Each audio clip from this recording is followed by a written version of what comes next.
Bonjour.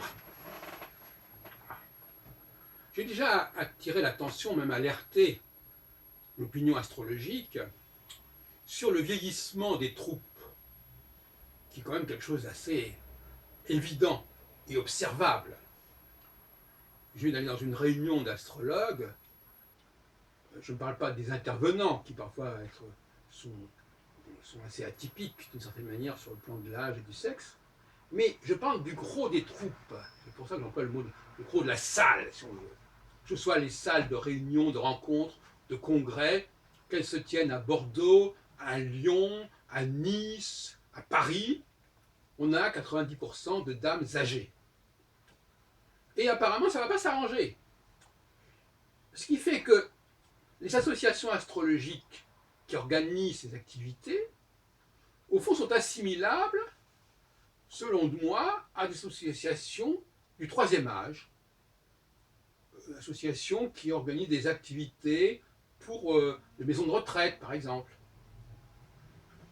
Vous savez, moi j'ai vu un film, il y a quelques, qui est d'ailleurs ancien, sur une maison de retraite des anciens comédiens.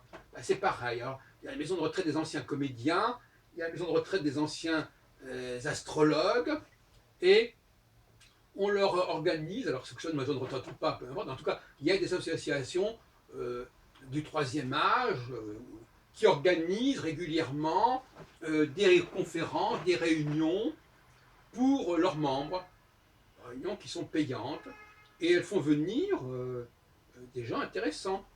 Moi-même, ma mère a été en maison de retraite à une certaine époque, pendant une dizaine d'années avant sa mort, en 2004, et donc j'ai vu qu'on organisait des activités. Je connais des gens qui vivent de ça, qui sont payés pour venir faire des jeux, faire des conférences.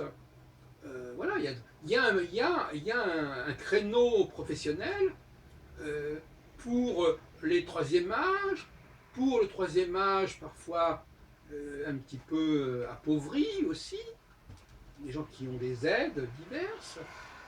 C'est ce créneau-là. Et il semblerait que la vie associative française en matière d'astrologie ait en fin de compte épousé ce créneau.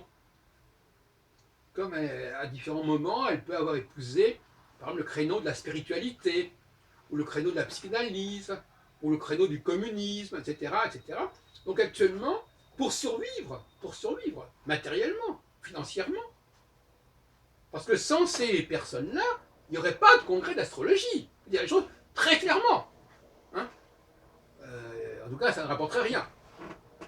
Donc, il y a là une poule aux œufs d'or qui est le troisième âge féminin. Et donc, en fin de compte, on a des associations sociologiquement, en tant que sociologue, en tant qu'ethnologue, je dis, ce sont des associations qui sont consacrées à des animations pour le troisième âge dans un contexte professionnel particulier, comme il y en a pour les associations des anciens ceci ou des anciens cela. Donc là, voilà. Donc je crois qu'il faut dire les choses clairement et crûment. Pourquoi? Parce qu'il faut savoir si on veut en rester là ou s'il faut changer son fusil d'épaule. Parce que c'est bien gentil de dire on a rempli la salle, oui, on a rempli la salle, avec qui on a rempli la salle? On a rempli la salle, on a rempli ses poches, oui, d'accord, mais à quel prix? Parce que, qu'on le veuille ou non, et qu'il faut le savoir une fois pour toutes, qui s'assemble se ressemble.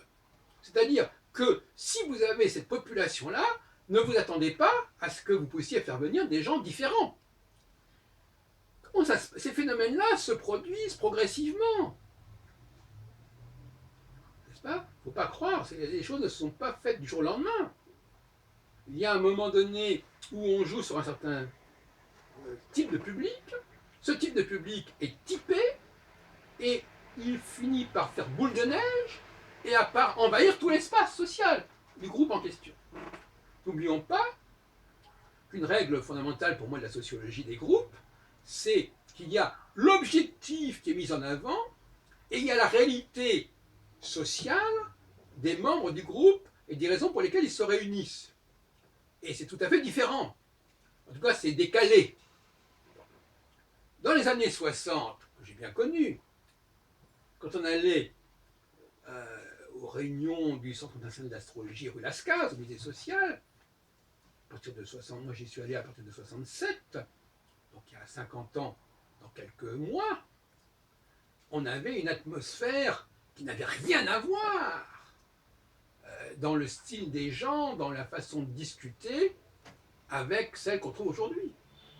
Et c'est pour cette raison que des gens comme moi, ou des gens comme Loisel, ou des gens comme Yves Lenoble, ou d'autres qui étaient marqués par l'université, se sont dit qu'il y avait des choses à faire. Lenoble a été attiré par le discours d'un Jean-Pierre Nicolas, par exemple. Bon, etc. Moi, j'ai été attiré par d'autres discours aussi, etc. C'était une période, c'était l'âge d'or de l'astrologie française au XXe siècle. Et on en est très très loin. Alors, j'aimerais bien qu'on discute avec les gens à ce sujet, avec les responsables à ce sujet. Il y a un vieillissement de la population astrologique qui d'ailleurs, on se demande jusqu'où on va aller. Hein. Dans 10 ans, on aura les mêmes personnes qui seront encore plus âgées. On va peut-être organiser carrément les réunions dans les maisons de retraite, dans des hospices. Et finalement, voilà, c'est une sorte de fuite en avant, on ne veut pas voir, on continue comme ça. Et je demande aux responsables d'associations astrologiques, est-ce que vous avez l'intention de continuer à ce petit jeu, très longtemps, au RAO, à l'atelier d'astrologie d'Aquitaine, au rendez-vous astrologique de Nice, à l'association La Source à Paris. Est-ce que vous avez l'intention indéfiniment de perpétuer ce public, cette dépendance d'un public de plus en plus âgé, qui le sera de plus en plus, et qui fera fuir forcément ce qui ne nous ressemblera pas. Où nous en sommes? On a fait entrer le loup dans la bergerie, on a fait entrer cette population qui payait, à partir des années 1990, notamment avec les premiers congrès d'Yves Lenoble, on a commencé à faire payer plus fortement les congressistes, on a donné de l'argent aux intervenants, et donc on est en train d'une logique financière dont on paye le prix.